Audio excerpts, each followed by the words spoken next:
Good morning. Wow, look at this sky. This would have been a great day to do a time lapse. I just saw this awesome color out my window, so I ran up to do my intro here. Guys, today is a Sunday update for the indoor winter growing competition. A lot has happened in 7 days. Every Sunday I make a video. So let's go check on the plants. Ooh, frosty. Oh my goodness, guys, are you ready for this?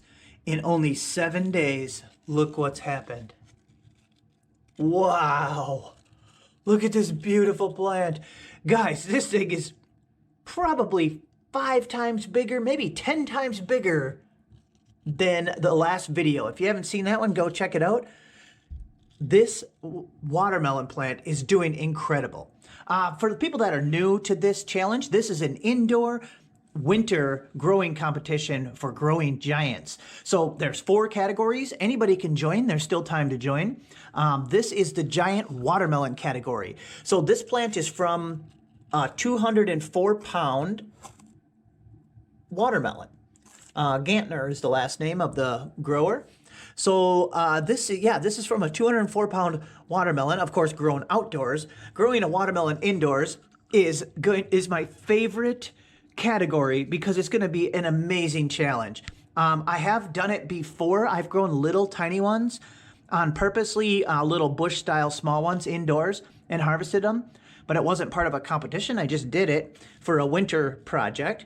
So I have a little bit of experience with indoor watermelons, probably more than some people, because not very many people would grow a watermelon indoors. So it's going to be kind of crazy, but it's going really well. Obviously, this is going to be too small of a light once the plant is bigger. But what we're going to do is let the plant use up this space and then come outward into the room, and we're going to get bigger lights. So one thing I can do, I'm thinking about, so obviously as you get out farther from the light, it gets dimmer, you see that? Obviously the brightest spot's right underneath. But one thing, you can go upwards to keep that intensity of the light. So actually, in like a curved shape like this, you could actually grow the vines up more like a curve like this, or have them trellis up a little bit, and you're gonna be getting intense light. Look, you can be right here by the light and get, almost full intensity. So compared to being, out here, or out here. So I'll think about that. We might set up some kind of a rope little mesh or netting or something for the plant to climb on, because it's happening fast. You can see the main vine is coming out, and there are secondary vines starting down there. So this is one of the categories. I called this Grow Area 3. This is the giant watermelon, of course. And I did my first feeding. So let's quick go over what I'm feeding. This soil is the Sunshine Mix from Menards. I really like it. This is my first time using it. It's very gentle though, so it doesn't have a lot of strong nutrients or food in it. You could use it as a seed starter. So if you want to save money and you need a lot of seed starter, you can buy a big old brick of this Sunshine Mix, and it worked really good for starting the seeds. And I could tell though, I didn't want to make a mistake by starting to feed too early. So I waited and watched the plants, and once I could tell they needed some food, this leaf here yesterday was a little more yellow, not yellow, but see, it's got a different tone of green. So I could tell the plant was ready for some nitrogen, and other nutrients. So I decided to do my first feeding, and I'm going to show you guys what I use. So, because there's no secrets here on my channel. I've been mixing in a 2.5 gallon watering can. So what I fed was all pretty much organics. This is all organic. This is Alaskan fish fertilizer. Absolute favorite for vegetative growth. It's 511 nitrogen, phosphorus, potassium. So it's higher in nitrogen. So this is good for green growth and stem growth of plants. So I feed this, to the giant pumpkins and stuff all spring and early summer. Anytime you're trying to grow the plant bigger and green growth, fish, and all, you can still use it later, just smaller amounts. Seaweed, Neptune's Harvest seaweed, you can use the whole life of all your plants. It's almost magical. It's stuff so good. This is 011, so very gentle. Companion Max, I use this because it's bacillus bacteria, so it's got some other, probably like a humic style something in it, but it's a 211 or 201 formula, but it has, the main thing people use it for is the bacillus bacteria, which is a very awesome strain of bacteria that are kind of like symbiotic relationships with the plant. So they even produce hormones, growth hormones for the plant's roots, and a few different hormones, which is amazing. And they break down organic matter and make nutrients available for the plant. So this bacillus bacteria is amazing. And to feed the bacillus, humic acid is awesome, not only for feeding the bacillus bacteria, but as like a soil conditioner. It can kind of help bind with micronutrients to keep them in the soil so they don't flush out. Lots of cool stuff happens there. So humic acid is always awesome to use. And then fulvic acid is also amazing. It's like molecularly very small, so it can pass right through cell walls. So what that can do is it can bind with nutrients and pass right through the cell walls of the plant, directly bringing nutrients into the plant. So very, very amazing stuff there. So these would be considered soil conditioners. So with all of these working together, amazing things can happen. And this is all organic, I believe, or close to it. It's very natural.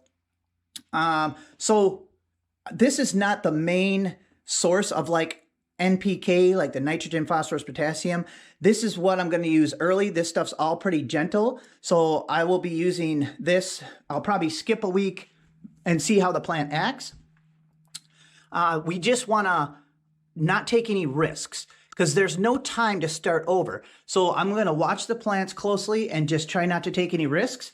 And then later, if you follow along, we'll be doing some stronger feeding with some different nutrients also. So, okay, hopefully that wasn't too much info, but some people might want to know what I'm feeding and why. So I have an idea. I don't know if I'm going to do it yet. I thought about letting the roots grow out the bottom of the pot into a large bin of water that we can bubble, and that would turn that bottom into a DWC hydroponic. So deep water culture hydroponic setup would be underneath this. So the roots can come out the bottom and then transition to a hydroponic setup. Let me know in the comments if you think I should do that. It might get us the win and the world record. I'm going for the world record indoor watermelon, which is got to be 68 pounds. The world record watermelon is 67 pounds. So we need 68 pounds. We'll see. I don't know if I should do that or not. Holy cow, look at this, guys. Compared to the little tiny sprout that we had a week ago, this is the second category that we're doing. This is giant beet. So this is, I already forgot what kind it is. Some kind of red mango beet, giant mango beet. Very cool. Such awesome foliage. I really am enjoying this plant.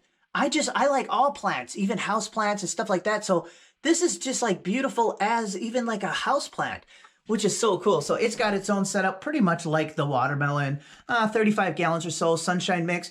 This one I have not fed yet. It had a pretty recent watering with the fish tank water. I have an 85 gallon aquarium and I use water from that. So that has a lot of them cool bacterias in it also, the beneficial. So this one will get the food on the next round, but I can tell it doesn't need it yet. So, cause it's very dark green and awesome and growing fast. So, but it will get that same dose as the watermelon very soon. I'm just sprouting I'm test sprouting seeds from the 1,925 pound pumpkin we grew this summer. That's all documented on this channel. If you go back, watch them videos. So if you're new. So, okay, so this is grow area 2. with the giant beet. Let's go check on the third category that we're growing. Hello. Ooh, wow, cool. So here's that sunshine mix. If you didn't see that episode, this is the Menards big old brick, 2.2 cubic feet, and it expands to 4.4. So don't waste your money on them little bags of potting soil or seed starter. Just get yourself some of this. The reason I still have it here is we're going to be topping this off. We got this big giant tote for the tomato. That's our third category. Tomatoes can sprout roots almost everywhere. So the whole stem of the tomato plant later will all be roots. We're gonna try to activate all them roots. So I'll be topping this off more as it grows up. So this is the 8.61 Sutherland seed. So that's from an 8-pound, well, over 8.5-pound tomato. So we got good genetics. It's Domingo variety. To me, okay, the color is perfect. The growth is pretty fast. It's a little lanky. You get what I mean? See, it's just a little lanky. So I actually came in here yesterday and started bending it. Like, I think I should get a fan on it. I might set up a timer. I might set up a timer that kicks on every now and then, and a fan will turn on and kind of blow this plant around. I want it stocky because I need a lot of, I want short node spacing so we get a lot of leaves packed under the light.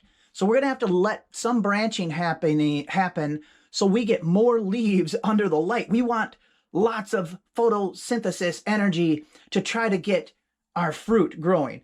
We're going to have no problem with lots of roots, so we need lots of leaves too. So that's, but it's going really well. I'm not complaining about that. I just wanted a little stockier, so maybe by next update, Sunday update, we will have a timer. I got timers like this. I can have it even, it's digital, so you can have it come on just for 10 seconds or 30 seconds, as many times as you want. So maybe I'll have it kind of breezy in here or something. So, all right, I think that's probably enough blabbering on for today. Oh, this one did get that same dose of food that we gave to the watermelon. And I could see, I did that yesterday. So, and I can see it really liked it. This color and growth is fast and awesome. So, all right, guys, stay tuned and we'll have the next update in 7 days. All right, guys, bye-bye.